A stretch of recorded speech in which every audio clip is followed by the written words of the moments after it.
It's 6:30 and I call this meeting to order. This is the regular scheduled monthly council meeting, February 21st, 2023. If everybody will stand for the pledge. I pledge allegiance to the flag of the United States of America and to the republic for which it stands, one nation, under God, indivisible, with liberty and justice for all. Pastor Terry, would you like to lead invocation? Yes, ma'am. Father, thank you for this day, Lord. And Father, I pray tonight as we meet together, Lord, that you would bless our time together. Father, I pray that everything that's said and done here tonight will glorify you. We pray this in Jesus' name. Amen. Amen. Okay, we have a full quorum. Everybody is present. Allie, Wayne, Miss Rosina, Miss Catherine, and Pastor Terry. I'm sorry, 7.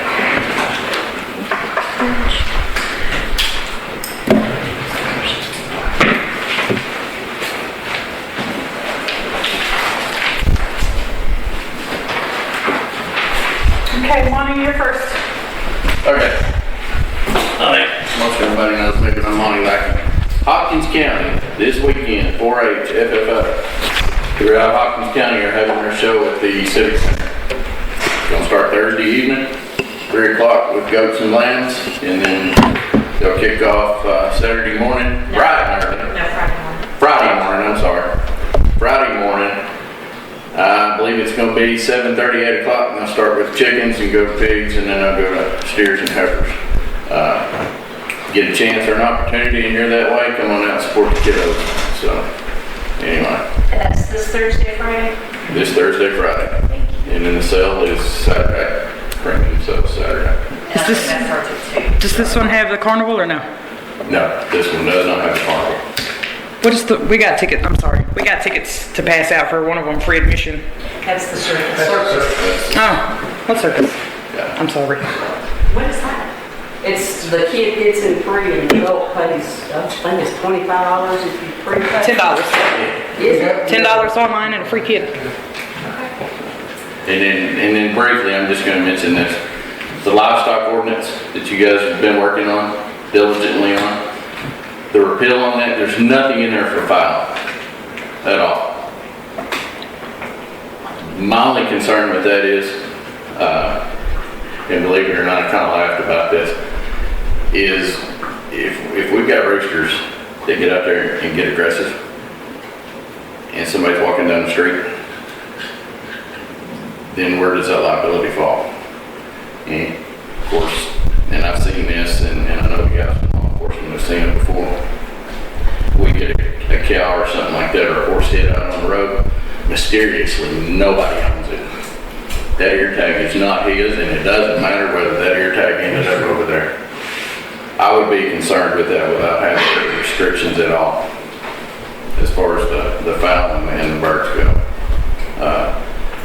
Other than that, free range, I'm all about it. You get rid of fleas, ticks, and all kinds of stuff. I think it's a great deal there. But we may want to look at some kind of restriction in there for final to keep them from getting out of the road. Do you have any idea of what kind of restriction, Monty? Do you have any idea about how? If you can put them behind the fence to where they're not getting up and around the roads where people are going to walk, public access areas and things like that, I think you're great. That's just a suggestion. Because we get them out here and if we look at this, we've got cars that are plastic in the front end, okay? I hit a raccoon the other day, and yes, I wasn't driving 30. But I hit a raccoon the other day, and it's probably going to cost somewhere in the neighborhood of $700 to $800 just to fix plastic on the front end of the car. That's if you're lucky. Yeah. You know, pickup or an SUV or something like that, probably wouldn't be a problem. But just, something. So as far as the ordinance, you're talking like just a restriction as far as like a loose livestock type ordinance? Yeah, nothing, I mean, let them roam around. Keep them out of the roadways and in public access areas. I think it's what you need to do. I have thoroughly enjoyed the ducks on Mill Street until this weekend. When I drove by with the kids and we realized there was a bunch of splattered ducks in the road because somebody just blew through them. Yeah. So that was devastating. Yeah. I think it's a good idea to try to, and I've had one. Fortunately, My I mom just, fixed after looking at it, we took foul, it looks like foul was completely taken out of it. I think we need to have some kind of restriction on there, either some kind of, put them behind the fence or whatever. But let them roam, because they The hard are, part you're gonna have is registration in that aspect, like how do you know who's is whose? There again, just like you talked about with the cows, when time comes to enforce that ordinance, if there was one to be passed, how do we know who's is whose? Right. We What can't- I would say is if you're gonna do a registration, it would have to be a leg band or something like that. We get leg bands. And that falls into another category. I don't honestly think there's a perfect situation that you can handle that. Right. But something, fence, barrier, something there to keep them out of public access. And I don't know about y'all, but we had a rooster, a Brazilian in common, and that rascal turned main. I had 3. He chased me, he chased the kids, and he ended up in the crock pot. But, occasionally you're gonna get that. And I think there's an article I read, and y'all can read it for fun fact. A guy was raising chickens, obviously for the wrong reasons, and he had one of the roosters come up and try to start and kill him. I've seen that one. Yeah, I mean, it's just, Well, I can definitely look into the restrictions and things like that as far as a possibility of an ordinance for the foul, or even some ideas as far as how to register or requirements there a is. good state to look at, honestly, is gonna be Hawaii. They have chickens everywhere. Everywhere, Yeah, everywhere, I mean, everywhere. they're like everywhere. Now, what they have as far as any type of control measures on that stuff. Yeah, but a lot of their speed limits are like between like 20 and 30, like it is a super slow moving state, unless you get on the freeway. And then the chickens aren't there on the freeway, it's normally just within, Neighborhood. I think it's just gonna the hard part is gonna be figuring out how to register your animals as far as loose livestock goes. I mean, right now with dogs and things like that, loose dog, you have to have the requirements of rabies and things like that. So you would have there would be a way of showing ownership. Right. How we would show ownership with fowl and things like that, it's gonna be tough. How you could. So, Yeah, I don't think there would be. I don't think I need to go down that road of doing it. It's something to kind of, something to keep them off the road. Well, you could do leg bands, but, the whole thing about that means every single one of them are gonna be banded. Which that would be fine, if the people would go. Well, yeah, I was gonna say, if they would be willing to go that route. There are gonna be a lot of people say, no, they're not mine, Because if something does happen, it does put the liability back on you. Yeah, it does. Man, my parrot wears leg band, so Well, it's good, like you said, Molly. it's easy. You can buy a huge box of them, little plastic on the super cheap. I don't even know where that came from. I've seen it, the horse. But then it would have to be, you would have to keep a book, a ledger of some kind, showing how many, what animal has the band and what, things like that. I mean, there's more to it, but we can look into that later on. Hand count and stuff like that. Okay.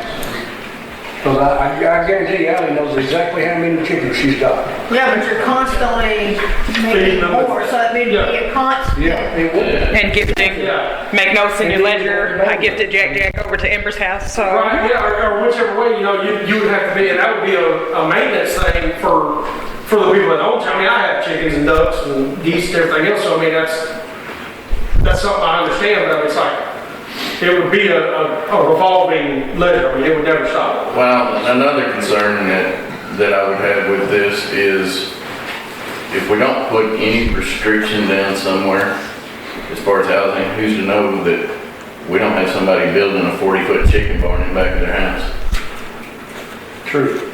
Well, that would fall under permits and things. We do have some stuff in there on that we could stop that from happening, is what I'm saying. I'm not saying that it's not something somebody would try. I'm just saying we do have measures currently that we could prevent that. Yeah. That scenario, but I mean, it's, as long as somebody wants to do something, there's always a scenario that they're gonna do and try to find a loophole. It's just like your 4-H kids, and when they get a pen of birds for their stock shows, they get 25 to a pen. Yeah, just spoilers or whatever. Yeah. And if we let something like that get out of control, That would be my concern on that. But anyway, go ahead, Aaron. Okay, are you all done? I'm done. Okay, Ms. Hart, you are next. What am I supposed to do? That Ms. Hart, not you. Okay. Sit down, Lisa. I was having it last year sometime, about the same problem I'm having today. And the previous mayor, first of all, I have to say, I had water coming down on my property. This last big rain, it washed out my driveway, it washed out the driveway that goes to the trailer. The construction crew for the school, that's building the school over there, the previous mayor had the county come down and do drainage ditches all the way down both sides of the road. Well, the construction crew over there had run across that drainage ditch, so there's no drainage ditch there anymore. And down on the other end, what they're doing, they're bringing 18-wheelers in with iron work. Our road is destroyed, what we have of the road. They widened the driveway, put down rock, and there was a culvert there, blocked the culvert. So this last big rain, it came down the road, part of it came down my driveway, washed my driveway, it came down my front porch, well, my back porch is actually not my carport. Come across my front porch, came down to the trailer, it came down and run across the road, runs down the ditch, washed the whole ditch out, going in front of the trailer. And that was all stopped up with mud and everything. Washed the driveway out, washed the gravel we had down, everything. That driveway in the trailer was horrible. If he didn't have a Jeep, I don't think he'd been able to get in and out. Somebody came down from the city, I guess, and cleaned part of it, put some gravel back down there. But that didn't solve the problem. The thing is, if the city or the school or whoever they are keep destroying that, something should be done. They should be given a ticket or something, because that was fixed and now they've messed it all up again. And we're right back where we were. The water's coming down on us, not only on me, but on the house next to me. You know, I can't do anything about it. Somebody has to do something about it. And also, they're bringing those 18-wheelers in, blocking the highway, or blocking our street. Half the time I cannot get mail. Half the time I cannot get deliveries. I'm a heart patient. If I have to call 911, I'm dead, because they can't even get to my property unless that's down the street. And I was the superintendent over there, or the construction supervisor, I guess. And his name is Michael, and I'm supposed to call him and make an appointment if I want to get out of my driveway the next day. That is damn ridiculous. I mean, I'm 77 years old. I shouldn't have to ask permission to get out of my driveway and go downtown if I want to go downtown. And I've talked to the school board, and that's like talking to the wind. And it's like I say, something needs to be done about it. If somebody would ticket them or do something about them destroying that waterway, then they would stop that. They'd be conscious of that, but they don't care. And their attitude is, fuck you. And I've had it with them. So that's what I wanted to say. Okay, so as far as the conditions of the road, TxDOT has been involved, and they do have a standing agreement that once construction is done, HWH is to repair the road back to how it was. And our drive's going to be replaced. It's supposed to be put back to its City streets. prior condition. City streets. HWH is the contractors doing the construction. Oh. They were told that we're going to put it back how it was prior to construction starting. Okay, well, it'll all been washed away by then, because where the water's running down, it's just destroyed it. And as far as your driveway being blocked, I did go speak to them, and they said the one circumstance, the truck had broke down in your driveway, and they did apologize for that, but they typically aren't parking the trucks right there for more than 5 or 10 minutes, Well, waiting their turns to get in. I have an 8:30 doctor's appointment. And that was the day the truck broke down. I know, and you were upset. I mean, I had to call the doctor, and he said, well, because I see him regularly, I'll work you in whenever you get here. But that's ridiculous that I'm having to call the doctor and tell him I can't get out of my driveway. I mean, God. It is, I understand. That's a very frustrating situation, but hopefully it doesn't happen again. Yeah, hopefully. I did go down there and address these things with Simon and the contractors, though. Well, I appreciate that. Well, I appreciate you coming to us. We can't do anything if we don't know about it. Well, I'm so sick and tired. You know what I've had to live with since they've started building that. It's been horrible. Well, you're not the only one calling, so I've heard lots of it. It's just, I mean, they have no respect for your property or anything. It's just, they're looking out for them and hell with everybody else. Basically. Is that all of it? That's it. Okay, your turn. I'm gonna wait till, or do you want me to do it now or to wait till we get to the agenda part of it? Doesn't matter. How do you want to do it? It doesn't matter. Are y'all gonna discuss 8.2 before 8.3 or 8.2 before 8.3. They're going to discuss repealing and then putting the new one in place. So 8.2 is the one with the ordinance repealing it. 8.3 is where they're actually It's a new ordinance. gonna adopt it. Yes. Okay. Okay, Madam Mayor and Council, thank you for all you do for the city of Cumby and our city's citizens. And from what I've heard, it's doing a lot of good changes. However, I have some concerns regarding agenda items 8.2 and 8.3. Agenda item 8.2, ordinance 2023-2 states, quote, "We agree that ordinance number 93-1 is hereby repealed and will be restated in ordinance O 2023-3, end quote. My concern is that O 2023-3 has not been adopted by council, so this unfortunately could give the impression to citizens that O 2023-3 has been discussed outside of this meeting. Agenda item 8.3, omitting any and all mentioning of, quote, foul running at large, end quote, in O 2023-3 could also raise eyebrows to some citizens. There have been citizens that have expressed their concerns about foul running loose in the city and loose on the city streets, which can cause a driving hazard like any other domesticated animal or wild animal for that matter. I know from personal experience that there are a couple places on Frisco Street that chickens have been in the road as well as near my home. Last night, as my daughter was driving down Frisco, she almost hit a chicken. There have been citizens who have mentioned that there have been ducks running loose on Mill Street. I personally do not have an issue with both free roaming chickens. However, I do believe that they should be behind a fence or cooped up if no fenced area is available as to not be able to roam in the road. Those of us who have or had chickens also know that roosters can become aggressive and attack people. I would hate for a child to be walking and get attacked, and the unlikely event that that were to happen, who would be responsible? I know if a dog injures someone, the dog owner is liable.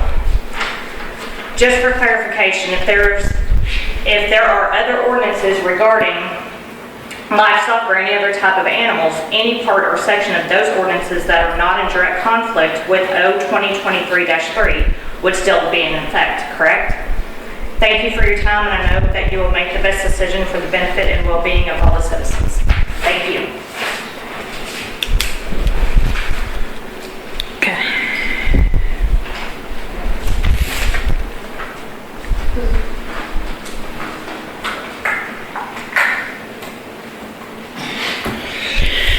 All right, put that in there just when I seen the agenda that we were discussing this ordinance. I just wanted to make sure that we weren't just making more and more and more of the same topic. So we repealed anything prior. Right. I agree. But I will check and make sure, and you're correct, as far as the other ordinance goes, you guys look at it, but I don't think we're gonna move forward on adopting anything until y'all have all kind of looked it over, because it has not been discussed and has not been brought to any of your attention, except maybe Ally while you were doing ordinance things with Rita before. You just said something about we might need to look at the ordinances. But So what is in here, you guys keep, and I will ask that there will be no action on it tonight. I don't think any of us have discussed it at all, but we do get the package and enough time to all read it and have a discussion here in the meeting. No. Isn't that what it's for? What I was meaning is your 2023-2 is basically already adopting 2023-3 because of that ordinance. But if you haven't even adopted 2023-3, how are you already approving it in 2020-2? So that's where it could, for citizens, I understand the process of it, but I can see where other citizens would be going, how are they passing something if it's not already? We haven't discussed it yet. Right, You misconstrued. right.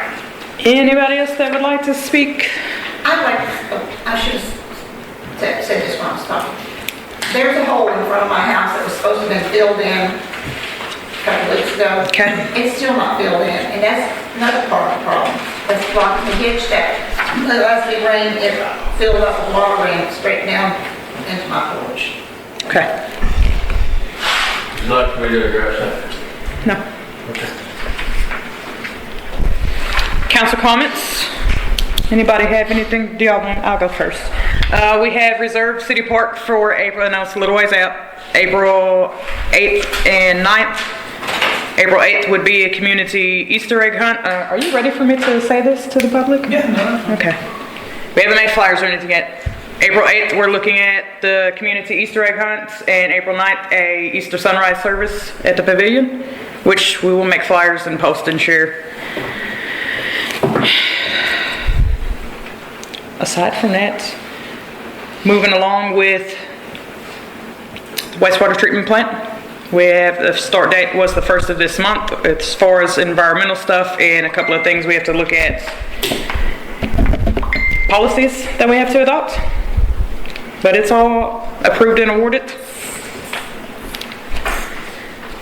We're closed on Good Friday on April 7th. Anybody else have anything they want to share?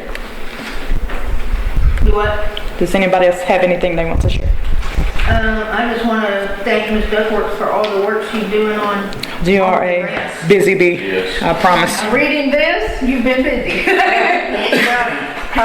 There's no promise that it's going to result in funds, but I have found some avenues that we can explore.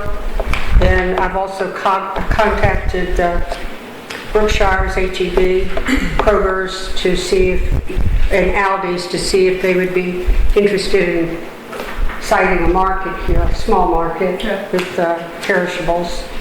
The answer seems to be similar across the board though. Years of planning. We really need some help at the park. There are grants available for it, but they take anywhere from 2 to 3 years to come to fruition. And right now, we have some immediate problems there that Miss Hood, president of Blackjack Grove Daughters, presented to me as far as the brick planters. Could I call a point of order? We're going to be discussing your point under old business. Okay. Your report will be discussed under old business. Okay. Is there anything else we need to announce? Did I overlook anything? BJ? Did I? Okay. Okay, number 6, consent agenda items.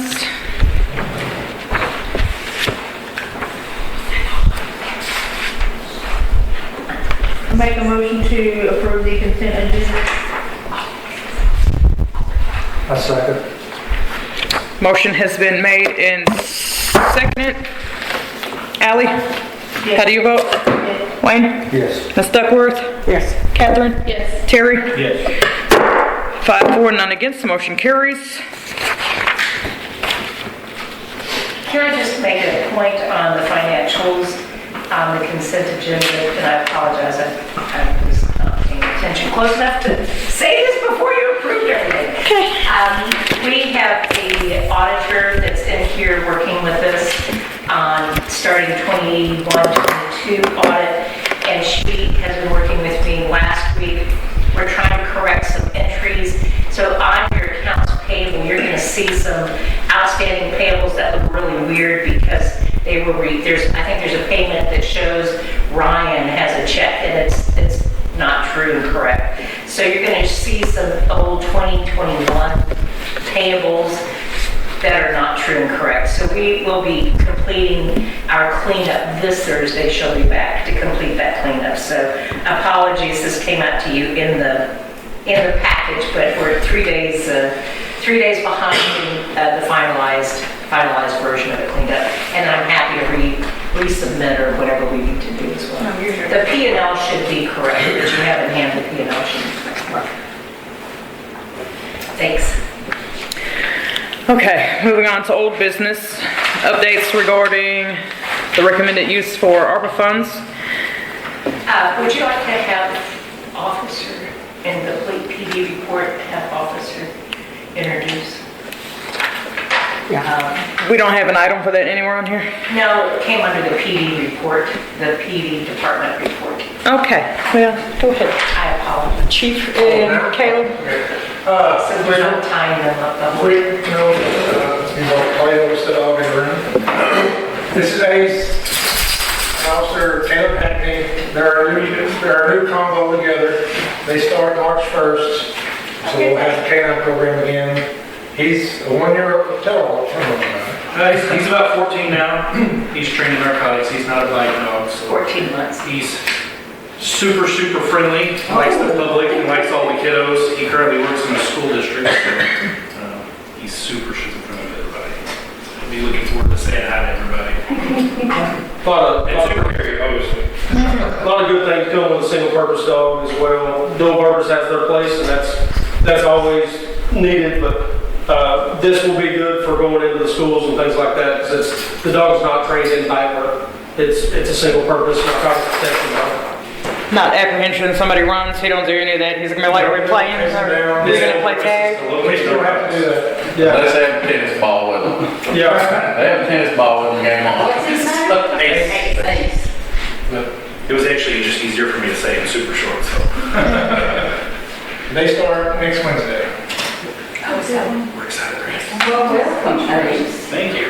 Welcome. Be around the city and probably around the schools and things like that, so. I just Feel wanna free to come say hi. throw in some pointers that Chief and Caleb worked together and got all of the K9 equipment for the Corps donated.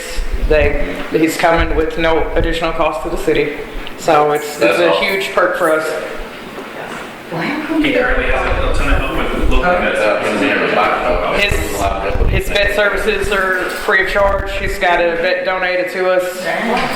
We have to look into insurance is the only thing. Y'all don't forget, just south of town, Dr. Gray's about it. He has an existing vet that does it all for free. Yeah. And we were told that when, that will transfer. Very nice to meet you both. Welcome. Absolutely, we're super excited.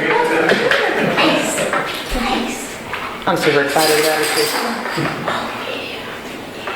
Just having him here is gonna put a damper on the drug at school. It's a deterrent system around. Got 4 months old lad, I bet it's new. Okay. Back to 7-1. Thank you, Caleb and Ace. Thank you guys. And Chief for finding them.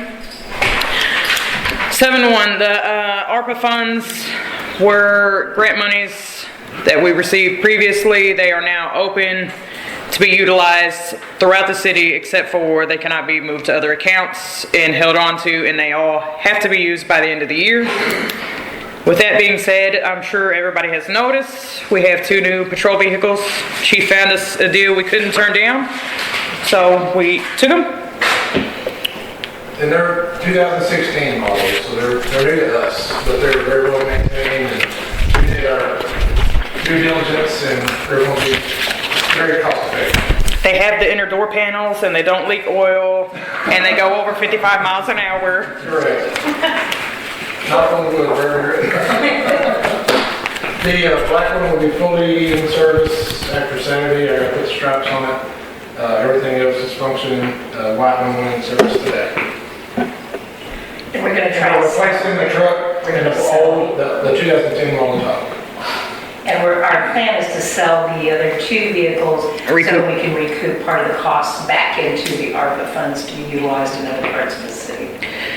We have lots and lots of goals that can go into. As far as the rest of it, On those also, sorry, I want to thank your husband, Sammy. He's done a lot of the electronics work on these cars. We try to keep the money local when we can, when we have to spend it. And he's even beaten big city prices. Plus the benefit of having it local, it's so much easier for everybody. I like to be local. So feels good, high quality work, and safe. fast. And then we also had the SCADA, and Lisa's here to kind of. What you wanted me to talk about? The SCADA was under potentially using ARPA funds. One of those projects was SCADA. And Lisa had come up with an idea, and I know Amber, you had spoken with Heath regarding what they're going to do for another community So that's why Lisa Hart is here. Okay, and as far as the rest of it, we have kind of discussed, we have the 17,000 we had to match for the sewer treatment plant. We're gonna use that. We're looking for a maintenance vehicle.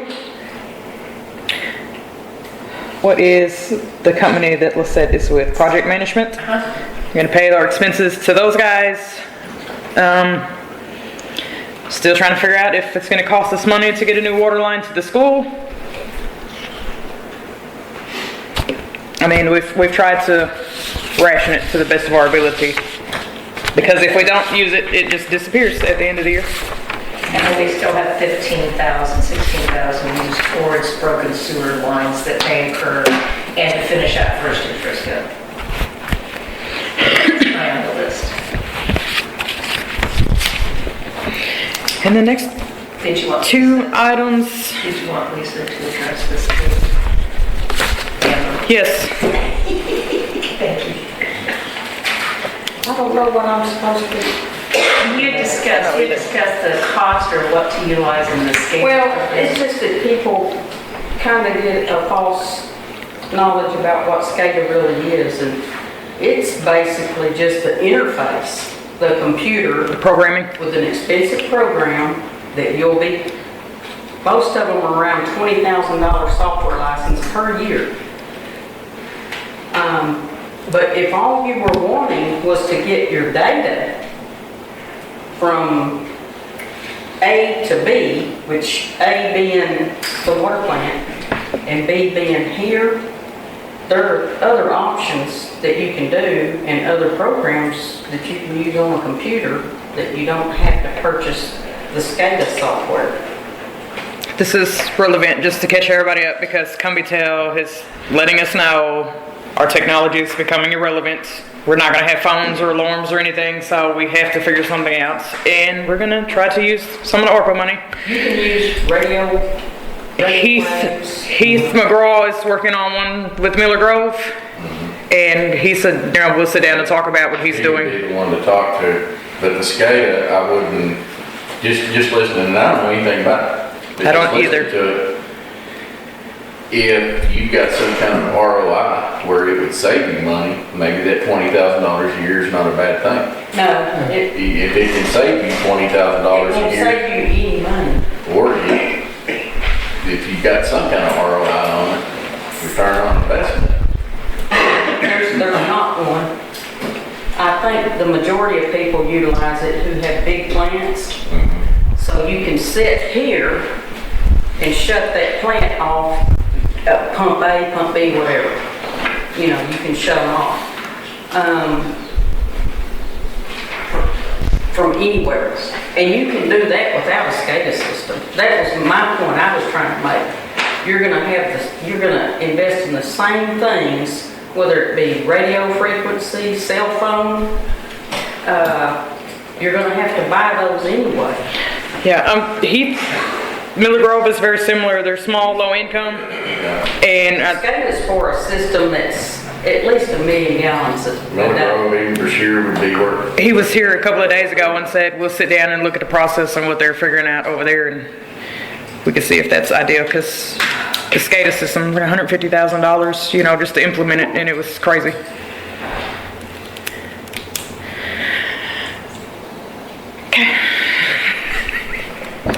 We have a lot under here. Lisette Howard was supposed to be here to speak to these matters, so she had a crisis, babysitter crisis at home, so that's why she's here. So we were expecting Lisette. So Lisette and I discussed a lot of Can I add this. something to that? Yeah. I fully say that we need to be automated to where the signals are sent here. It's not gonna say, somebody will still have to do weekend rounds until we get a robot with human nature that can. Let that be known, I'm anti-robot. I don't want robots here. Well, but my point is, you still gotta have someone do the distribution sample. That's the rules. They'll shut your water system down. If Somebody physically has to go draw the water sample. So you've got to have somebody doing that, running that chlorine test on Saturday and Sunday. And so you're really not gonna save anything, but I'm a big believer in automation. I believe that we need those units out there for each thing, that I can build a program on a computer that will judge the pumps, amps or whatever, and keep an eye on it so that you don't start seeing this or that. And, When, like we had talked about too, you can watch patterns, and it's a really good indicator when something is getting ready to fail. yes. You can kind of see that it's coming. Anything else on that one? Anything else? I hope that answered a lot about SCADA. You're still buying the equipment that SCADA uses, you're just not buying the programming. Software. Right. And that programming is probably, to start out, is gonna cost you probably $80,000-ish. Okay. Any action on that one, because it is listed as an action item? Hearing nothing, I will move on. 7.2 is discussion Lisette was going to have. Do we have the policies handy that she's referencing? It's part of the package. It is in here?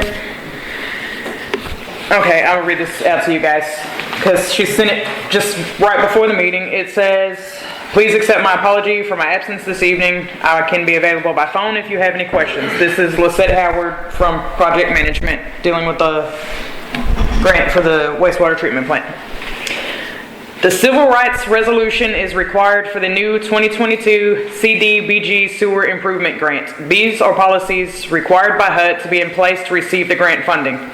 The city previously adopted all policies with its 2019 sewer grants. The new grant requires to reaffirm those previously adopted policies. Once the policies are reaffirmed, the grant administrator will prepare the city-required fair housing activity, which is published and posted. She also included a resolution, which I wasn't aware of. So, and that resolution is actually not stated. It's resolution R 2023-0001. And that should have actually been stated on your agenda, so I'm not sure if you can pass that without it being stated on the agenda. I'd look to you for your expertise on that. It is part of the complete package that she would have presented and that you're presenting now. 2023-0001? Yes, ma'am.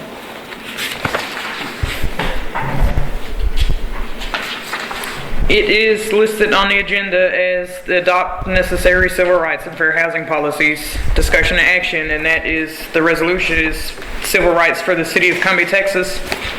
So I think it is properly stated as an action item to approve this policy.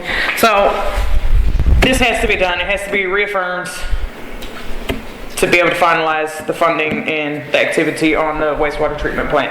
Is that normally how you format your resolution numbers? It's not, is it? I've started a new one so you can say it easier this year. Okay, I just wanted to make sure we're Thank going you with for the asking. right numbers. Okay. I'll make a motion that we accept resolution R 2023-0001. I'll second it. Motion is made and seconded. Ally, how do you vote? Yes. Wayne? Yes. Rosina? Yes. Catherine? Yes. Terry? Yes. 5 for, none against. Motion carries.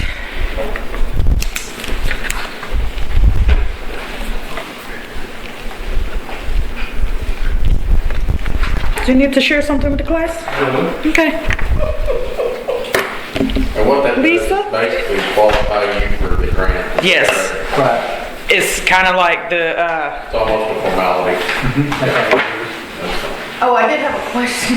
I should have asked the question first. On the back of that resolution, it says that we agree to maintain written standards of conduct covering conflicts of interest. And so, do we have those already written, or are we planning on writing those up? That should be part of the presentation, citizen participation plan, which is the next page. Complaint procedures, technical assistance, public hearing provisions, All of those were addressed in the September of 2021 CDBG grant that were passed and approved, and that's all part of this. And she assured me that that's what we pay them for, is to handle the paperwork part of it, so There's an excessive force policy, there's a fair housing. she will stay on top of it and just get everything to me that needs a signature and everything we need to be aware of, Okay, I but just they're wanted gonna to make handle sure that was something that said. the mountain, it's a mountain of paperwork, Okay, so we'll continue to pay them for it. that's a great question. So it is all part of this resolution and it also part of section 3 that's in your packet. Okay, the next item is the Section 3 presentation. This is not an action item, it is merely a presentation of information. Section 3 updates were previously presented to the council in September of 21 with the last grant. HUD has updated its Section 3 policy and requirements in 2021. The purpose of Section 3 is to facilitate contract and employment opportunities for low-income workers, specifically those workers that live in the project area. During the course of the grant administrator will identify the target area, monitor public postings and contractor requirements, as well as track all labor hours and administrative staff, contractor labor hours, and any other persons who work on the grant, with the exception of the engineers who are exempt. Thank you, Lisette Howard. So why do we have an action on that? It says not an action item, it is just listed on the agenda as an action discussion. Okay. You don't have to take I action. think it was. I apologize. That's okay. That's okay. Just in case we needed to say or do something. Okay, 7-4, Ms. Duckworth. Discussion on updates on various grants. Yes, I think that it's self-explanatory. If there's any questions, I'll be more than glad to explain it. And as I was saying, we need specific help dealing with the park repairs. I've gotten estimates for repair for the brick work, the lamp posts, pedestals. I don't have an estimate yet for the broken concrete in the rampway. But Was that included in the grant for sidewalks? No. We didn't look at the concrete within the park, just the sidewalks down the street. is it possible to put it in? They've already sent back a quote, so I don't think so. Okay, anyway, I have estimates on it, and the work doesn't come cheap, so I think we need some help. Maybe we can get volunteers, Donations. but most of all, we need donations. We have donation request letters, but we need people to take them and deliver them and ask for the money. We're getting on top of doing my part of that. Ms. Hood would like to have it done by Blackjack Grove Day, but if we do that, we're going to have to move out rather quickly to amass enough money. I appreciate it. Thank you very much. Okay, again, the ETJ from Andy. Has anybody looked over this, have any thoughts or ideas on adopting this or editing it to fit our needs? Which part? The whole ETJ with the subdivision standards and regulations. Skipping 7-5? No, we're not. I apologize. I scratched it off before I got there. So sorry. 7-5 is the placement of the living fir tree at the city park with the aim of community involvement to nurture a living Christmas tree year after year. Do we have any updates or ideas on that, Pastor Terry? I talked to MBT out here the other day, and what they recommend and what they have is called an eastern red cedar. The cedar trees do grow very uniform. I mean, Yeah. I'm not opposed to that. So it's, they start out, what they have is 5 to 6 foot tall. And so they grow about 1 to 1.5 feet a year. So it would take a while for that tree to grow to be where, but they get up to 50 foot tall and 8 to 10 foot wide. And then of course you can, manicure them to however, whatever you want to do. But anyway, they have those there. They're $125. You can buy them taller at a place called Twin Lakes in Canton. You can get them 12 to 15 foot tall. to start with. But I talked to Twin Lakes and they don't sell, they sell, like public can't buy them, so you have to go through a landscape company, and he wouldn't give me the prices on those. So they do start out a little bigger, but. That would be, Mr. Dudley could call up there on behalf of Public Works Department and ask for a price, right? Shoot, I don't know. We could try. I can talk to Vicky Harlan, she owns the greenhouse out there. I can talk to her, she can see if that would help you. But that would be, for the tree to be taller, so 12 to 15 foot from the start. I mean, 5 or 6 foot would be a good start. These are 5 to 6 foot, so it would take a while for it to grow. What would you recommend though? How tall would you like to start off with? I don't know, I mean. For me, I think you'd wanna- that would be a decent start. I mean, if somebody like Chief is just gonna look over the top of the tree. I mean, I think 5 to 6 foot would be fine, and just, to start with. But it wouldn't be that, True. we wouldn't be able to use it immediately. Right. Where if you had the 12 to 15, maybe you could use it immediately. So that'd be the only difference. So it's really, preference and willingness to nurture this thing to.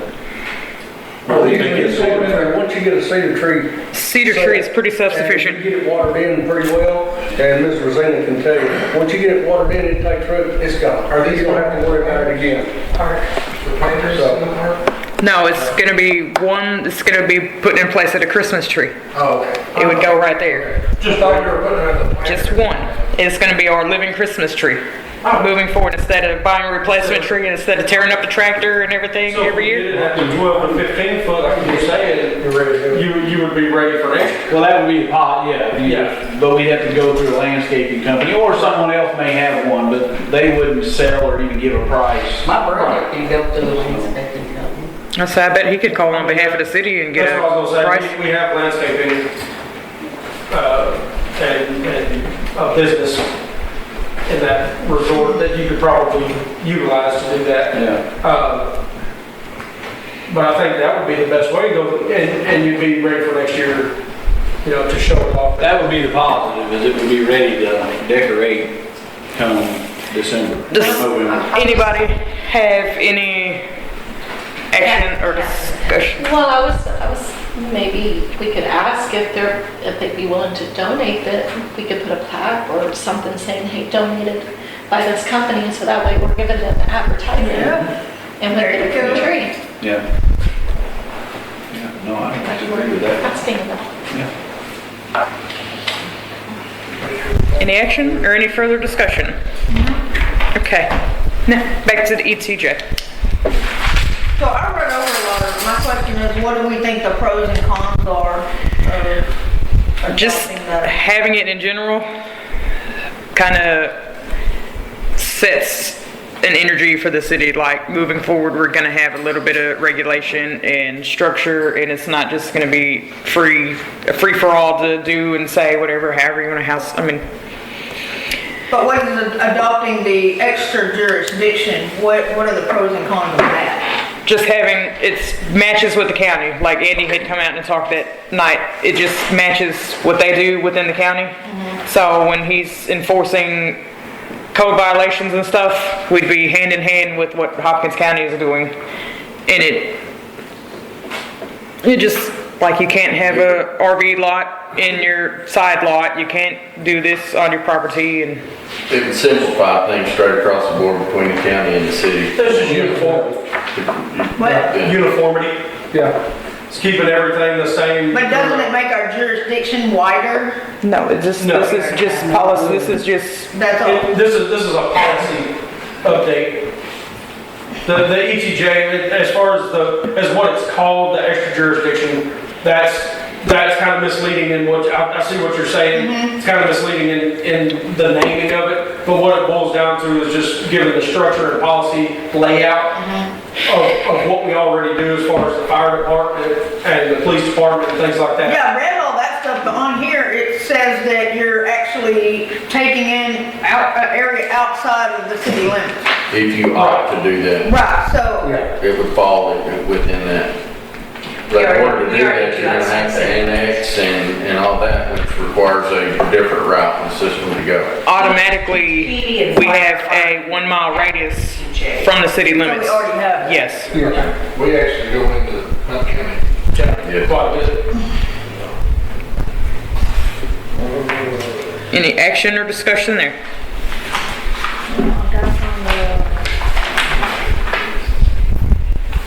I looked it up. I'll make a motion that we accept, is it accepts the... Adopt. Yeah, adopt, okay. Yeah. I don't have any numbers or anything here, so the extraterritorial jurisdiction. Provided by Andy with the amendments that it would say City of Cumby in place of Hopkins County. That's how we need to word that. I can't make that motion, but that's how we need to word it. That's how we need to word it. Well, all that's not on here, so that's why I was looking for, like, is there a number or something? You can say I've read it, if it has a number, but it doesn't. Would you like, this was to discuss and then look at, do you want me to put together language for Cumby for you all to review, and then you can have action with the Cumby in place of, and That'll work. That'll work. Yep. That would be that. Yeah. So we'll come back to that next meeting with it, word it. second if you wanted to. Have a special meeting March 2nd. Okay, so hearing no second, Ally's motion dies. Table it for next month. Oh. Sorry, Ally. It died. So sorry. Moving on, 7-7. Opioid settlements. BJ had some updates on this one. We actually, when Lee Thompson was the city secretary, she signed us up to be part of the payout should there be any opioid settlements from a variety of drug manufacturers. We've had 4 companies that have been added to this, and so we're just adding Cumby to those 4 new companies, which is the Allergan, CVS, Walgreens, and Walmart. So we're just adding Cumby to that. They've actually started doing some payouts. It will be tiered. It's coming to state of Texas, and from state of Texas, it's coming to Hopkins County, and from Hopkins County, it will then be distributed. So, and those are funds that could be used for the PD on, and then within the school as well. So it's very specific, and it's very small or contained on what you can use, but it should be getting what you Kind of like the truancy money. Any further discussion? Moving on, new business. All right, this is going to be Painter's time to shine. 7-8. What did I miss? Oh, it's because I want to. I have nothing new to tell you guys other than this is like the biggest pain in my butt. We hear there's water lines here, there's water lines there. Who's paying for what? They've been red tagged over there for years.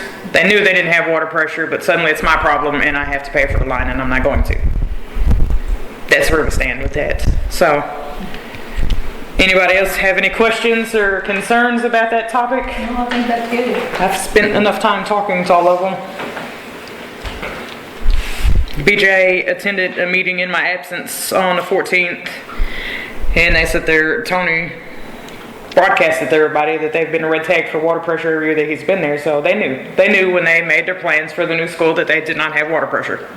It's a great question asked by Jeff Dudley. I mean, it was truly did you know you didn't have? And the HWH came back and said, oh, well, we never tested it. So it was a great question asked by them. Good job. That was your architect buddy that answered that question. That was Heath. That was your architect buddy. He's not my friend. Heath is not my friend. And I had asked about infrastructure going in, anything under the ground, and I never got a straight answer at all from anybody. Neither does anybody. Well, Tony's had his belly full and has started throwing people under the bus now, so they've been a red flag since 18, 19. Question, I even asked the question, what are you gonna do as far as your water treatment and the pump system, and who's gonna maintain that pump system for your wastewater? Nobody wanted to answer that question over there. Simon pointed out to me this morning that He was asking who has the copy of the contract, who holds the contract, and I said the school does, and he said, have they provided you a copy of it? And I said, no, sir. He suggested myself and the city attorneys get a copy of the contract. Be a good idea.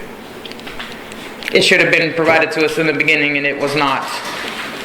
Because he said from as far as he's sitting, he wasn't even sure that the school was in charge of all that. He thought it was municipality. Who thought that? Simon. And I told him, I said, no, this was a school bond, this was passed on a ballot, this had nothing to do with us. And he said, well, they've never acknowledged that, and they've just pushed it off, well, the city has to do this, the city has to do this. So. Yeah, everything you asked me, it's a city project. Yeah, same thing that happened with A&R Drive. Well, when they lied, when they said the taxes wasn't gonna go up. Yeah, I have a meeting with Shelley at 8 a.m. on Thursday, and I will be requesting the contract. Dig your heels in. Hang in there. I'm trying. Any other questions or concerns? We need to mention the water line was low. Do we need to mention what? The water line was low. Sleep. Yeah, if you feel it's necessary. Why? We're just gonna do it. I'm just asking.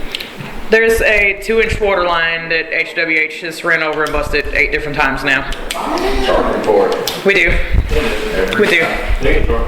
And we actually lowered it, what, on the second time? No, they lowered it. They lowered it. They lowered it from the valve going toward it aims that. They eat that, okay, they did that. Now. And then pushed it Comes to back light that it needs to be lowered from the backside of the valve to edge of concrete. Part of it's okay, part of it's not okay. So we're gonna dig it up, sleeve it, move the valve from where the valve's at, get it out of the parking lot, put it back to the softball field, and when we do that, we're also gonna help the school, because they've got one that runs real close to us right there. We're gonna dig it up. Tony's irrigation to the field house and softball field. Tony's irrigation. We're gonna dig it up, we're gonna sleeve it and run it past the concrete to where it can get it. And Tony and them, they're gonna pay for the pipe, they're gonna pay for the sleeve, and they're gonna be there to help put it in. So it's kind of a joint effort right there. Or just allowing them to put it in the hole we're already digging. Anything else? It's good. Okay, moving on to new business. Annexation of the area along I-30. Rest area in Thomas Jenkins, 275 North. This is your forte. Okay, so,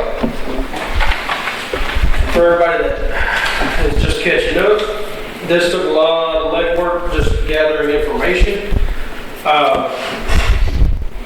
Looking into moving in the annexation points to Thomas Jenkins property and down to the 2 existing rest areas. So I had to go around, met with city planners from City of Greenville, Commerce, Sulphur Springs. Actually, what I gathered from that is out of all of those, Sulphur Springs had the most up-to-date current. They're actually doing annexations this year. So they're the only one out of that group that was doing an annexation this year. They gave me templates, and I talked with Tori, which is the gentleman that's the city planner for Sulphur Springs. He's going through that right now. So he gave me templates to go by, to get in touch with our legal department and things like that to update it.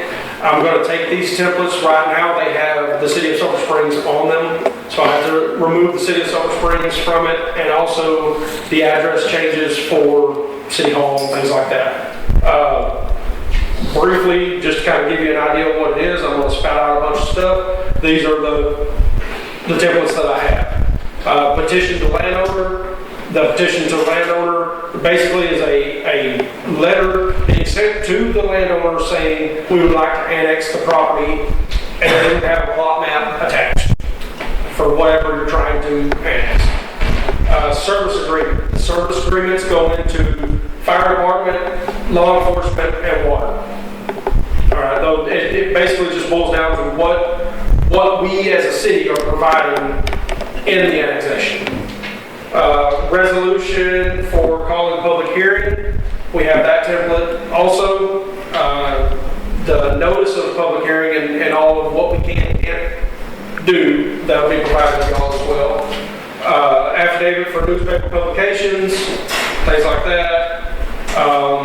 Notice letter to public entities, which is luckily for us, being the rural city that we are, it's just us out here. So we don't actually have a neighboring city. But if we did have a neighboring city, this is the letter that would provide to that. So it's just good to have in the repertoire in case things start moving this way, Campbell grows and moves up, it actually butts up to us. Currently, right now, we do have a gap between everybody on all four sides. We have a notice to the ISD. That letter is also, again, stating what we as a city would provide, and the fact that the city annexation is growing, that provides the ISD with more abilities for funds as far as grants, things like that. As the city grows, the school in turn has to grow. And then also we have a template for the ordinance for annexation. And that would have to be adopted as it goes for any annexation that we have to do. This one that we're looking at, or anything in the future, it has to go through y'all, of course. But these are the templates that I'm working on. Right now, as far as all of these templates, they are current and up to date to this year, January of this year. So that's what we're looking at. I've spoken with Thomas Jenkins on the plans that we've got going. I've talked with TxDOT as far as that. The one big thing with annexing property right now is it has to be voluntary. The only other way that you can take property is off the table right now. So, I thought you had a question, sorry. So right now it's all voluntary, and talking with Thomas Jenkins, he's been very cooperative in what we're wanting to do. He wants to help the city in return. So that's a big thing, it's a big plus. TxDOT looks the same way. When we're ready to move forward as of right now. To get more involved with the rest areas. Yes.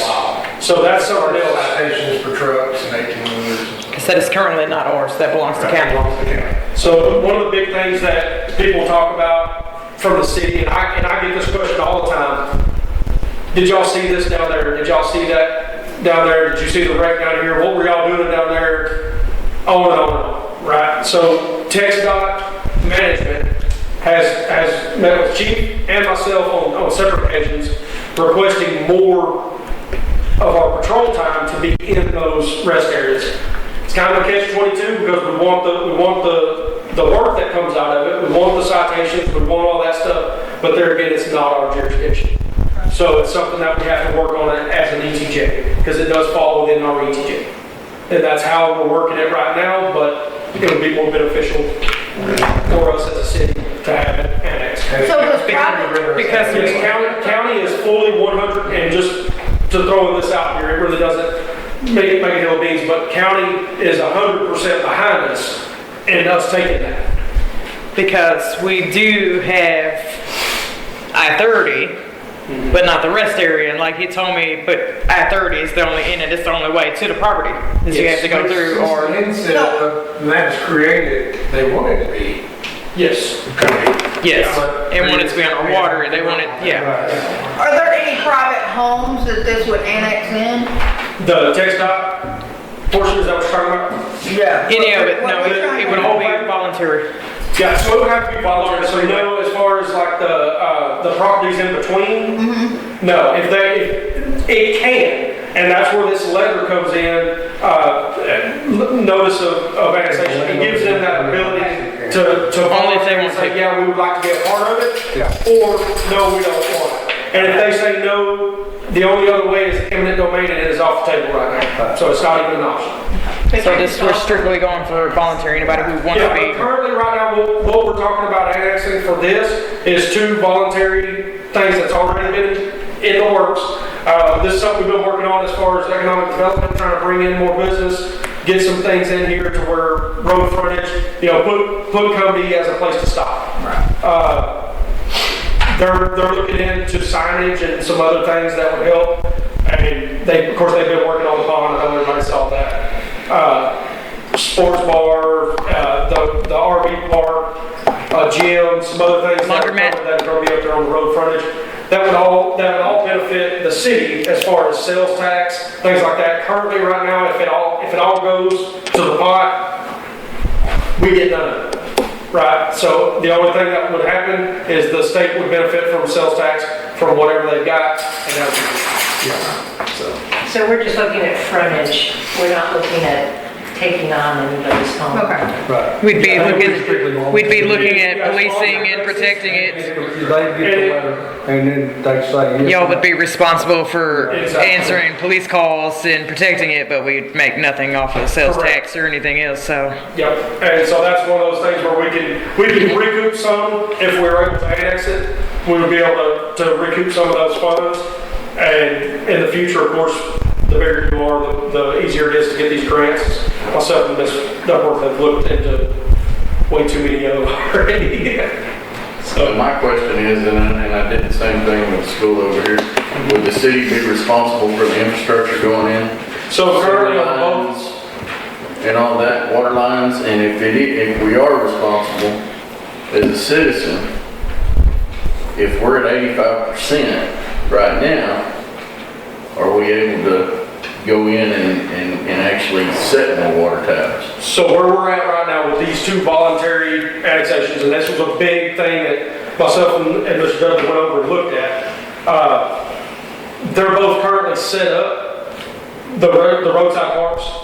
They have sewer, they have water already going. We're not, that infrastructure's already completed. The annexation on Thomas Jenkins, he already has water and sewer, but with the build out that he's talking about with the RV park, it would have to be added as far as the water and sewer line per lot, and that's already in the works, and we're capable of it where it's located. Just insider information, he has purchased the property back on Frisco. Because I knew there was a partner involved in that at one time. Yes. Well, he's got partners. Yes. But the property on Frisco where the Higgins live, just to the other side of the railroad tracks, he has purchased that property back from them.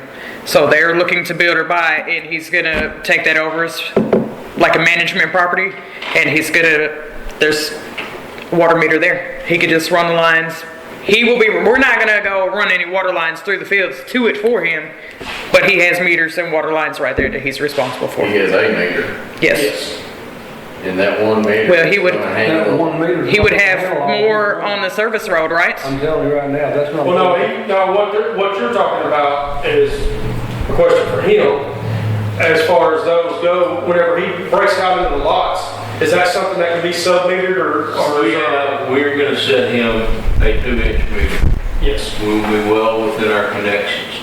We can put another 2-inch meter in there if we need be, and that will give him X amount of more connections. We're a little bit better. Does he have a water meter on the service road side? A little bit better than 85%. Is there a water meter on the service road side? That was a couple of years ago. I'd imagine there is. And then he's got the one at that property now. It's done. There's been some more tests run that wasn't run in the past, and so we are better than the 85 right now. Thomas has and we're still looking for it, don't get me wrong, but there is supposed to be a 6-inch water line that comes underneath the railroad tracks, goes down 50 foot, goes back under in front of the petty house. Okay, there's supposed to be a valve right there. This was all part of the 2012 fiasco.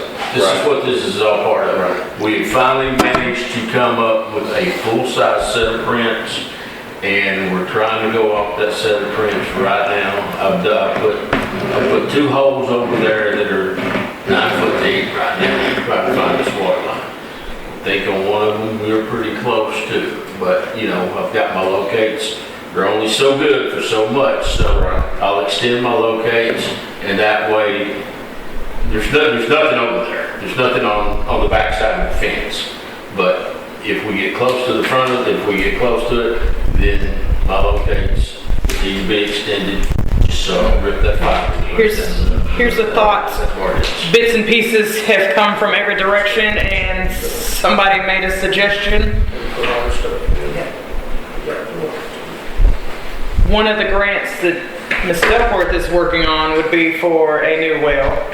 And we're looking for property that we put that on because the last mayor sold all of the city-owned property, so we have nowhere to put a well.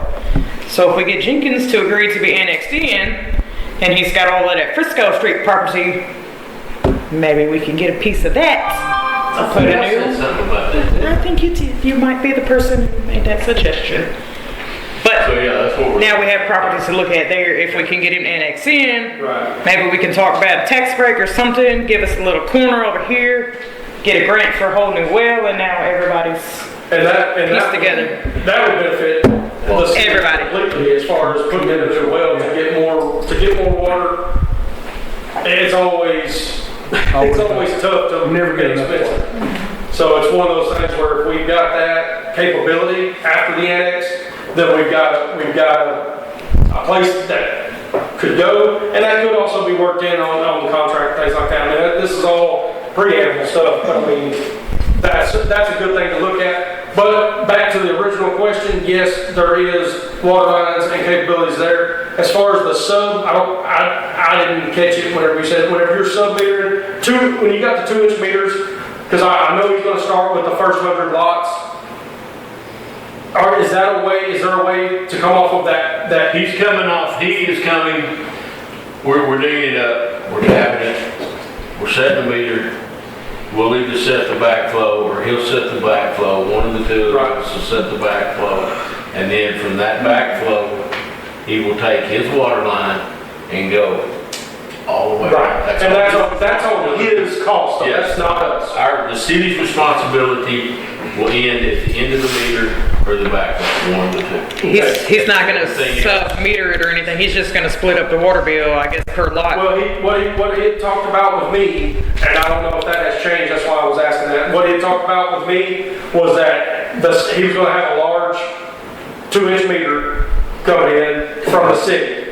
And then he was gonna have sub-meters placed for the lots. So that he could, all they are is regulating how much usage is on each lot. But we're talking RV lots, it's not gonna be. Oh, he's gonna put his own little meters on. Yeah, but that's at his cost, that's not a cost of the city. That's not a cost of the city. That's nothing I have to worry about. Would occur. Ours stops at the, Yes. Yeah. We will bill him however he bills. it don't matter what he Past does. that is between him and TCEQ. What our meter says is what we. What our meter says in thousands of But gallons. that 2-inch line, is that, how many lots is he gonna have on I the can run 2-inch line? 12 to 13, he can run 12 to 13. And he already, how many did he already say, Binder, that he was gonna? They're looking at initially, whenever they come in and set in that front of the, kind of, if you're looking at the property in front of the pond between the tan buildings up there and Texas Rock Top, that first corner right there, I think they said 100 lots, which would be that So front of the pond. he's gonna have to have more. He'll have to have another. He'll have to have at But least. he's doing it, he's gonna grow according to what my conversation and understanding with Thomas is he's gonna get the 10 in, get them going, get them rolling, then he's gonna, Another section. another section. It's gonna be a get very it long going, process. get it rolling, and then He's not sooner coming in or with later. 100 all at one time. No, but the first phase is No, we're not dropping. But you're set up so you can put the meters in for it. Yeah. Okay. We're So getting once set he up, gets we're past your backflow preventer, Yeah, it's his. It's all that's his. right. That's he's it. the one that's gonna be responsible for the pressure, the line pressure and all that. He'll have enough pressure. We'll have enough pressure for him to But take. what I'm saying is the liability at that point is off the city. Yes. Yeah, but the more you have. Because if he pumps it wrong or whatever from there, and he doesn't have enough pressure according to TCEQ requirements, then that's on him, that's not on the city. That's on him. He's using that pond as supplement too, I believe, is the plan. So, but yeah, it's on him. Won't be my problem. Anything else on this? Questions, discussion? When will it be where we take action on the annexation? Say that again, I'm sorry. When, how far off will it be before we can take action on the annexation? So all the forms that I just talked about, we have to update that template and basically it's a step-by-step process. So we would have to go through those, each one, until we get to the point where we have to set the ordinance. Public hearing? Yeah, and do the public hearing and things like that. And at that point, y'all would make y'all's decisions from there. The first probably 3/4 of those that I read are prerequisites to even have that conversation. Right. So the very first one being that we have to send a letter once it's cleared with legal and all that good stuff. We'll send that letter to Thomas Jenkins and his partner and have them okay it and agree to it. And once they make the agreement in writing that they're good with the annexation, then we can start doing the notices and the public hearings, and then we'll do the ordinance. And none of that has to be on a ballot For, the annexation. no. Not for It's voluntary. not for voluntary. Yeah, this is voluntary ordinance, I mean, it's voluntary annex. It's basically if you wanted to give your property to the city. I'm just playing devil's advocate. No, I got you. That question is gonna come up. That's why Yes. we're not Yeah, even that's- adopting, we're not trying to do any, Yeah. anything. That's how that question is answered for anybody that's asking. It's a voluntary annexation. So it's not something that we're taking. If it was something that we were taking on, even on eminent domain, of course, they couldn't say no in that process, but a lot of times they still hold a ballot just to see what the public opinion is on that. Right. So, Any other questions? Discussion? Moving on, A2 and A3, do you guys want to discuss this or do we want to table it for next month? I just have a quick question. Go ahead. On that ordinance, does this involve, cats or dogs too? Cats or not?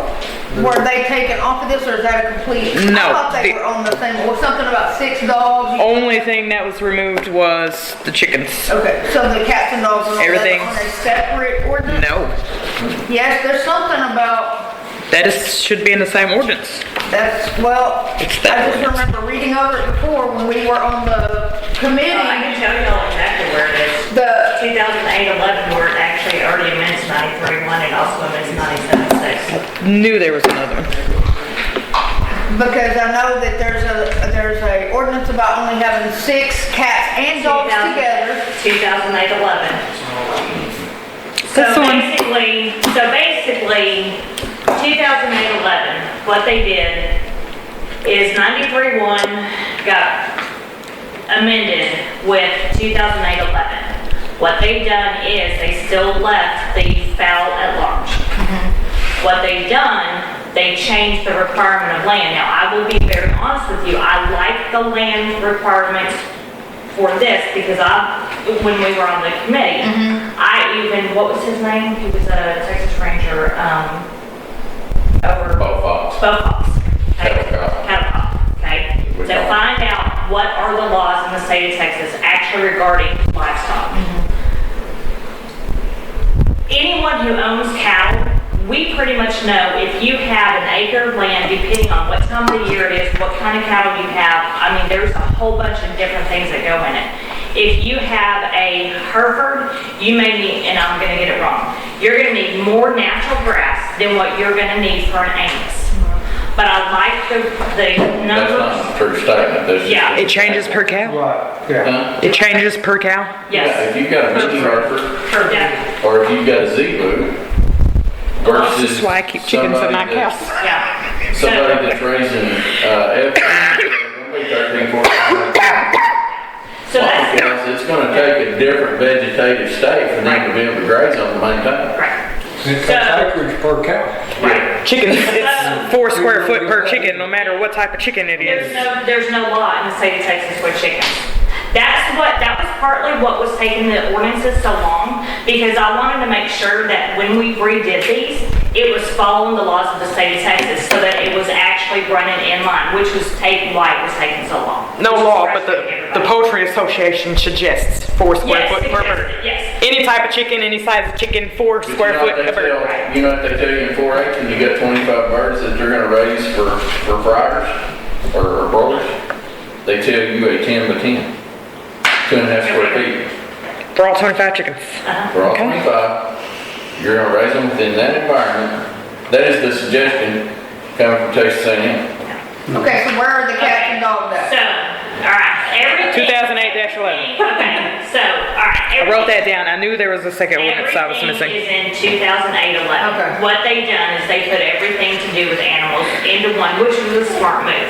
The Yeah. only thing that I will highly suggest that I don't like is they put it in acre of land per head of livestock. That includes a goat, that includes a sheep, everything, except for fowl, because fowl is a different breed, okay? But you mean to tell me you need 1 acre of land per goat or per sheep? You don't. That's how it's worded. Like if you have a sheep, a goat, and a cow, you need 3 acres? Yep, Yes. that's what the Yes. ordinance says right now. That's what we were saying, that Yeah, you shouldn't have to have that. I thought it was like an acre per horse or cow. It didn't include everything. It's everything. That's why we were talking about, we think it needs to be rewritten. If you've got kids that are in 4-H or whatever, most of their livestock and their projects are on feed. Yeah. You're gonna be giving them feed. So you may be raising 5 of them right there on a 50 by 100 lot, which is fine for those types of So projects. they got plenty of food. Well, and then, Right. and then with the school selling the ag land, I think the area that they have for their projects now is all swampland. So It's gone. if there's no, We don't need to leave the kids out of this. Yeah. We need to make sure that we keep them. right, which there On this was a clause in the 2008-11, and I had actually misread it, but it gives the exclusion for if they're gonna raise a hog or a swine. My kids all were, they all did one. So because of that, so I'm just kinda, I guess, asking y'all. The exclusion was if you're gonna be left there for the For the kids, 4-H animals. yeah. FFA and everything else. Yeah, but no, and that's kind of why I was like, all right, so is there, now, in 2008-11, your chicken's gotta be cooped up. Yeah. Sides, That- top, secure bottom, which I, again, do not have a problem with free-range chickens. We had chickens. Yeah. I want chickens back. Just don't have them out in the road. So make some kind of provision. If my dog can't run out to the road, if a cow can't run out to the road, a sheep can't, why allow a chicken to? Or a duck. The ducks need to. Yeah, or the ducks. Hey, I get one Or on a again. motorcycle and it hurt. It about took me off of it. I just think whatever we do, I think all the animals should be on one, so I think maybe we should even take that old ordinance, Take put the dogs and cats and 2011. everything. We need I have to it. repeal everything and put one. Yes, Yeah, I had a spreadsheet, it's in Amarillo, I kept a hold of it, but I have a spreadsheet already done. I even have all of our water rates. I mean, I've got templates upon templates upon templates. We never got copies of any. No, because we were still working on it, and that was where Ally and I, me being in Amarillo, we would FaceTime or we would try to do something, but trying to get everyone together at one time, and that's when I just asked Ally, I said, Ally, you just want me to start doing this? And then all of a sudden it just kind of fizzled out, and I'm like, do y'all want me to help you or not? Because if there's no communication, if I can't get information that I need, I can't help. That might be a question for Ally, who was, and I think still is, the chair of that committee, or you have a new mayor in place. Yes. Old mayor. And Ally's got a new schedule and now she's we've doing. got a new schedule and not as many people around on that committee anymore, cause some of them have moved away and. Yeah, well, you know I'm still available. The only thing, and I know your time is real hectic as well, but like the ordinance on the new website, they're so, it'll be like 2008/11, 2008.11, 20 We're in the midst of something. it. Yeah, so it makes it real hard. Luckily, I still have access to the old website, which is where I was like, I know because all my paperwork's in Amarillo. And I'm like, all right, I know that there's another one, but I can't remember where it is. So if we can put the dogs, cats, all of it on one and just repeal everything else. I think it'll just make it simple for somebody looking for it. Yes. And it does have a, section 5 that we carried over, that this ordinance shall supersede any prior ordinance in conflict herewith, blah, blah. I wanna pull There is a conflict. 2008-11 too before we do any of this and repeal anything. Anything Make sure it's all included. Yeah. Pardon me? Anything that's conflictual. So if there's. Yeah, we just hate, on the ordinance committee, you hate having one way back here that has half the And then you got animals on it, one way here, up one here, that one has more. here. Yeah. And we just keep making new ones and new ones and new ones, so let's do away with all of them and And have that's one. where section 4 on this says, and such prior conflicting ordinances are hereby repealed to the extent that they conflict with this. But they wouldn't conflict, so you would still have animals on one and animals on the other. If the dogs and cats are on the old one and they're not even on the new one, you got two that are still in place. So that was That's the how problem. we've ended up with ordinances on the same topic, but different topics that just keep piling up. Well, now, fun fact, horses are on a few different ones because there's one for the park too. About Yes. no horses in the park. So. And walking on the my- streets and stuff, yeah. So my suggestion, don't take it or leave it. When you do the ordinances, you don't necessarily have to have an ordinance 2023-2 where it's we find that it's repealed and that we're gonna do it with this one.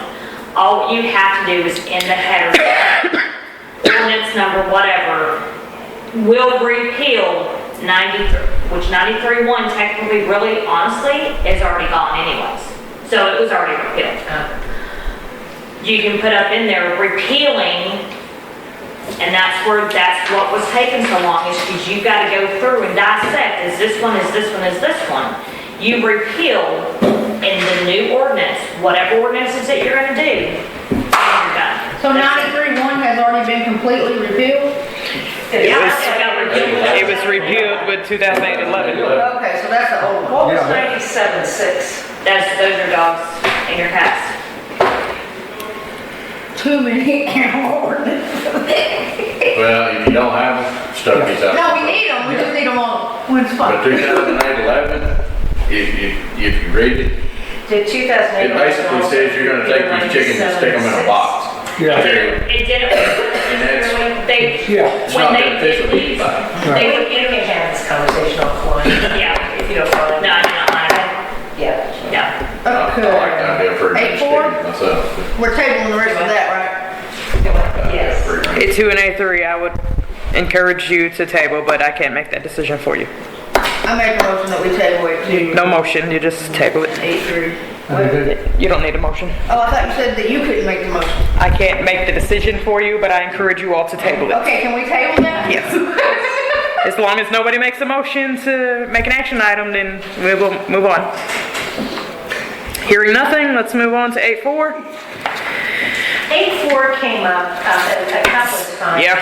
8.4 has a definition of bulk water. And I've included the rate fees only, so you have the whole rate fee that you can see what the question that water utilities has is how to charge for bulk water.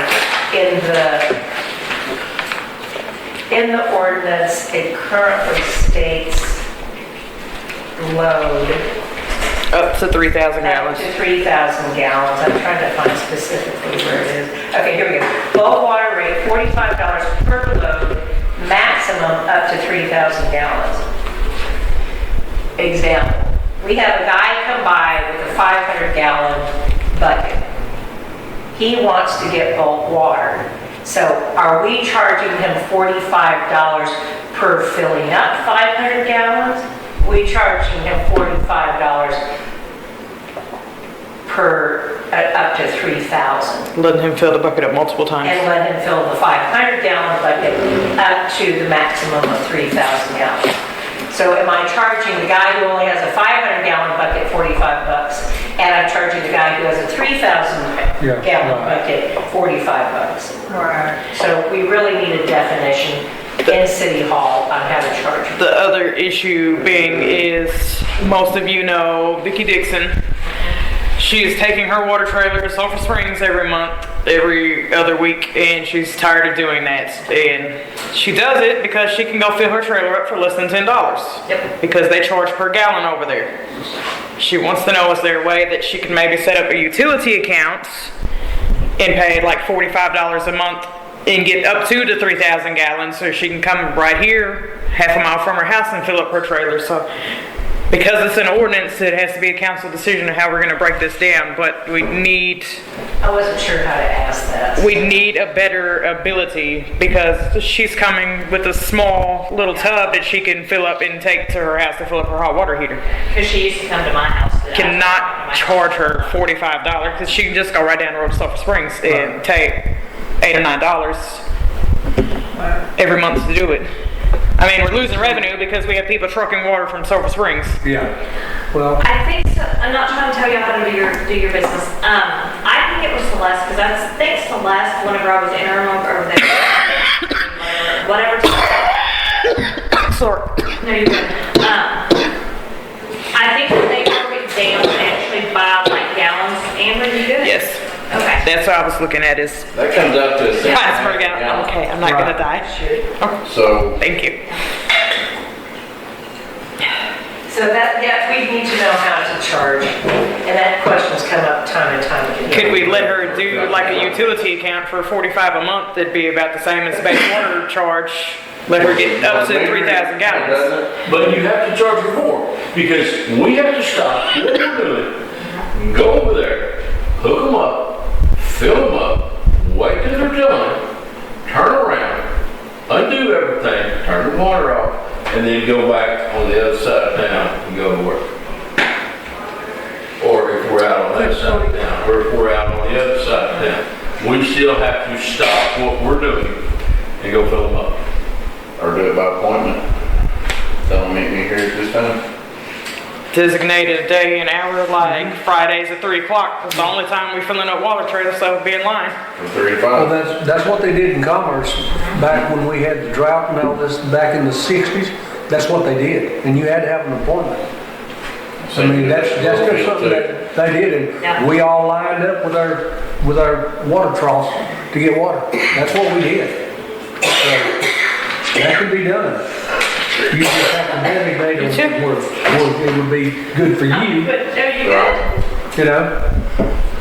But, Wonderful idea, unless I'm this deep in a sewer. I know. Wonderful idea, unless I'm this deep in a main break. I know, I get it. So, These places, though, that we're referencing have obviously much bigger staff, much more capability to accommodate these types of things. But Right. she is a resident in our city, and we're losing revenue. and we currently have, we have a lot of folks that come up that are working on a specific project that needs bulk water. And this is in reference to the guys who are putting in the fiber cable. That's the guys with the 500-gallon bucket. So, again, are we charging them $45 per 500 gallons or 300 gallons or 10 gallons, no matter what? Set a minimum on it, tell them $25 minimum. The way it's worded is if they go get just 1 gallon, it's $45. If they get 3,000 gallons, it's $45. Right. Yeah, and that's. I'm going to the dollar store and pay 80 cents for a gallon of water before I go pay the city $45. Right. So we needed to know what's the intent of this, and that's my question. At the end of the day, that was the question for But you need to look at what's fair. Yeah. What's fair on both sides. I mean, if you gotta break off, then that's taking time. Prorated, but be a little higher because it's taking his time and he's got other stuff to do. After hours, inconvenience fees, or... Yeah, something Well, like and that. that's. We never do this after hours. We did this week. Well, that's because you happen to be I was in here. town, but Only we because you still- happen to be here. Yes, ma'am, but we still, he called and I'm like, hey dude, you better get here quick. Yeah, 'Cause I'm fixing yeah. to go. Only because you were here would it have been considered after hours. Yeah, well, You and would not have come back to the city to do that. Yeah, and that's kind of where when Amber, I think you were still on there, when we did the water rates or whatever. I don't know, that whole thing is a mess to me. When it was like the after hour fee, like someone got their water The cut off. disconnect and reconnect Yeah, after hours. because he's gonna have to break, he's gonna have to break away. So that was one thing that we were trying to take his time into, and then the late notices, Debbie's time into it, because that's more work in the paper. So that's where all those fees come into play, if you want your water turned on before a 24-hour period, Yes. it's an extra $50 to Yes. get it turned on Right. immediately upon asking, or we can wait 24 to 48 hours. There's a timeline. Yes, something like that, I'll remember the whole thing. Okay, so my question is, this ordinance 2022-05-006, where is that? Does that see a copy of it in here? Yes, there's a copy of That's the the water. one that just shows the It's water just rates. the water rates, it just doesn't have an ordinance Yes. number on it? Okay, that's what I was wondering if that's what that was. I Okay, think really you're gonna have to sit down and just say, hey, get with him and say, hey, what's gonna be, What's fair? what's fair? Right. You know, you don't wanna be unfair to anybody, but in the same breath, you don't wanna cut your own throat either. You know, Yeah. if he's gotta take time away from what he's doing, I understand what he's saying. If he's up to here in hip waders and all that, and he's gotta figure out how to get out of the hole and he's putting the tap in, and they may have to wait 20, 30 minutes before he can get there. Well, Right. Vicky Which I don't think you've typically ever never I don't empties. think you've ever had to climb out of a hole to go do that. Vicky never empties, so like she typically give you a week, Yeah. few days Yeah, notice it's before just- she's ready for her trailer. Yeah, I mean, that's, Yeah, Vicky's real. She would never call you and be like, I need water now. She'd be like, hey, I'm getting low, so in the next couple of days, when you get a chance. okay, so what do we need to do on this? We need to break it down where it's not $45 for 1 gallon and $45 for 3,000 gallons. Okay, it's a cent and a half the way you got it set right now.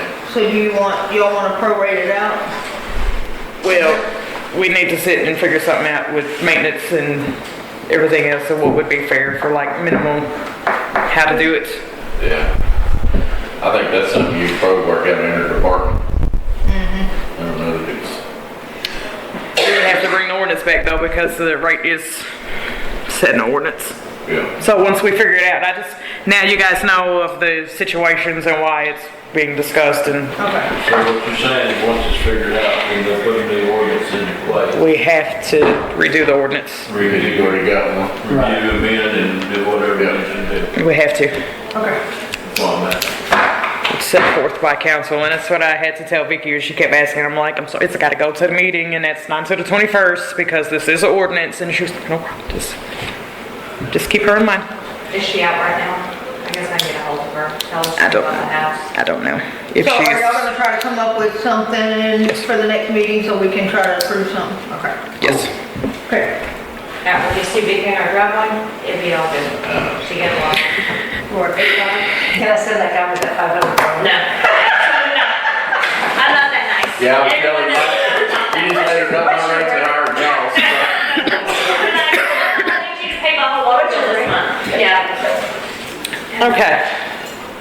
Thanks. Any further discussion?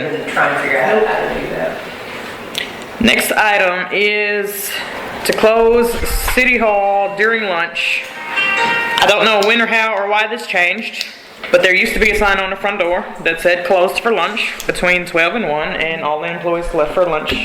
So they didn't have to answer phone. I mean, 9 times out of 10, they're still answering phones and emails and everything else, and people are at the front window. People come across the street. Everybody over there? Okay, so this isn't an ordinance or anything like that, so, No, they're just, the employees are asking. Actually, got the front door when this building was originally built, it said hours are 8 to 5, closed 12 to 1 for Yeah. lunch. I'm not sure when or Just why. like every other government building. we should do that. I mean, they need No their road, time. that way. There's a lot of communities around here the same. Lots of places I can't go pay 12 to 1, and I know that. I think it changed when there were actually 4 people. This is prior to this previous mayor. It would have been a prior mayor. You get my drift? Baxley. No, I think Because I found a photo, is how I knew, of Baxley and the plaque and stuff on the door, and BJ was like, oh, what a great idea. Now, do you want to do We've been it trying to do this for a while. 12 Yeah. to 1, or do you want to do 12:30 to 1:30? That's preference 12 to 1, 12:30 to 1:30. We would prefer 12:30 to 1:30, and that gives people who have a lunch hour. Exactly, that's what I was thinking. At 12 to come up until 12. I think that's what you should do, 12:30 to 1:30. I like 12:30 to 1:30. I don't work here anymore for free. You can also put that in your voicemail. Yes, oh, absolutely. Steve in voicemail, tell them. And I think 90+% of all city municipalities are specifically closed for a lunch period. They say that in their voicemail. Yeah, unless it's like a big town and then, Oh, yeah, I mean, you got 2 million employees that can be there helping you. Coverage. So we prefer 12:30 to 1:30. Okay. We certainly leave that up to your discretion. Sounds good to me. Need a motion. Doesn't matter to me. We gotta make a motion? I'll make a motion. I make Do a I motion. need a motion? Do you need a motion? We just need our blessing, or? I don't think you need a motion. No, you don't motion. I wouldn't think so, because we're not passing any policy or resolution. Yeah. Yeah, same, true. Okay. What you're gonna Just It's operate. a policy, it's a policy change. Yeah, just do it. Let's do it. Everybody's, yes? Okay. Moving on. Spring cleanup is going to be the 2 weekends prior to Blackjack Grove Day. And we're gonna do it as we always have. We get our 2 free days, so we're gonna get them on a Friday and Monday because they don't service Saturday and Sunday. So we will have them Friday, Saturday, Sunday, and Monday. And they'll be picked up on Monday, We picked up on Monday. picked up on Monday morning. And then they will return them the following Friday. We are going to locate them over here, and IT is going to come out, and I'm going to have the side cameras positions on the dumpsters, so if there is any illegal dumping this go around, I will pursue it. Because we've had people drop commodes, recliners, or we're going to do Put them. them in the fence now? You had them in the fence last year. That's what I'm asking, without putting them in the But fence. it's up for debate still, if y'all want to man them. But Casey can turn the cameras, if we put them right to the edge of the fence, he can set the cameras right on them so we can watch them. I can watch them live 24 hours a day. We had Not that I'm a- going to, but I can rewind and see. What do you prefer? We had a limit because it's also limited to residents of City of Cumby and or people who present a utility bill. I don't know how you're gonna Who's gonna do that? with a camera. Right. Painter and everybody has Well, Greenville has expressed. theirs enclosed, and they have people there. So you have to show ID of what you're putting, show ID of you're a resident of Cumby, Texas. Do you guys want to take turns sitting next to a dumpster for 8-hour shifts? No, I do not. Well- I'm not going to. The officers and the maintenance crew don't want to do that either, and it's very time consuming. It is.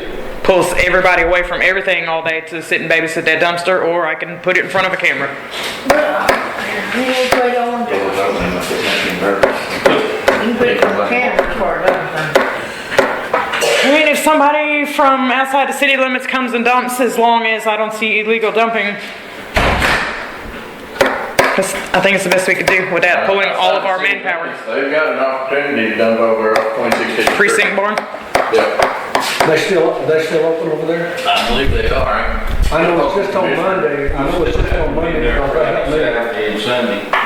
Guess what don't get loaded, we'll have to pick up and load, and then once the dumpsters get full, you gotta take it back, beat it down, put some more in it, beat it down again, beat it down again, beat it down, because they're absolutely full.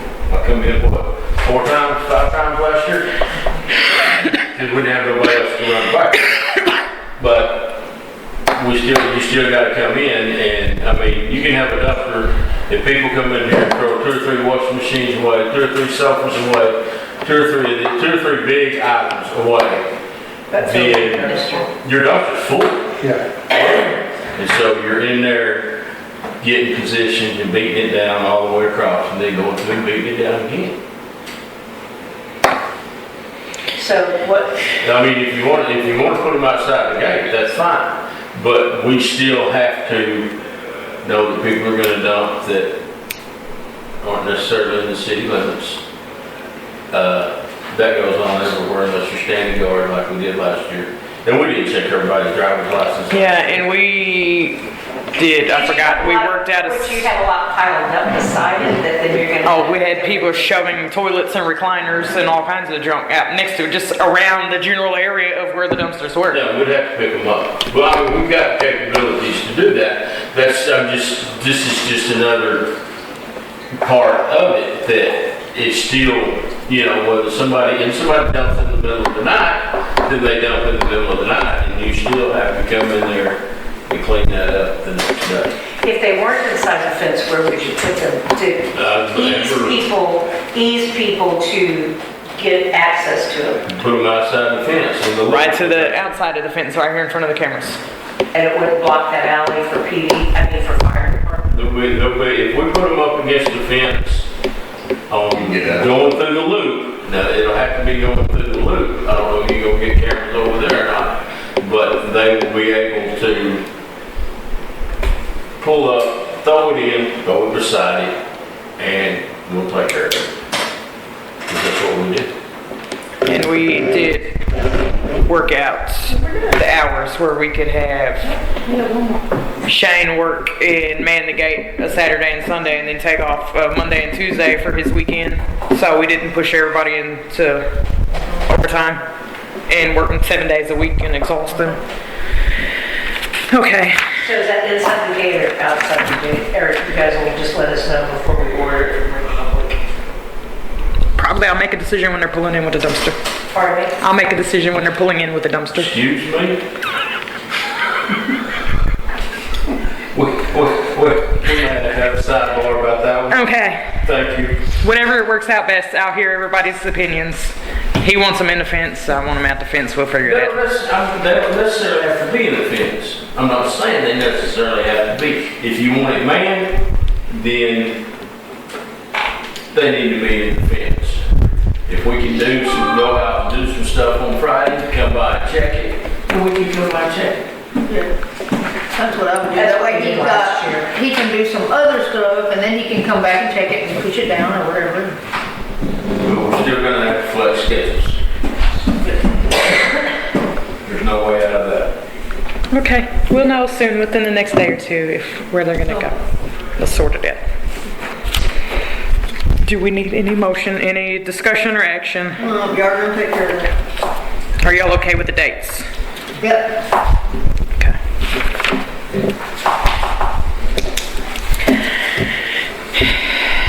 At this time, it is 8:17 p.m. and the council will convene into executive session.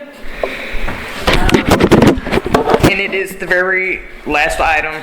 It's gonna be real short and sweet, I promise it is. Are we saying or reading? It is 8:22 and the council reconvenes into regular session. No action, no discussion, so meeting is adjourned.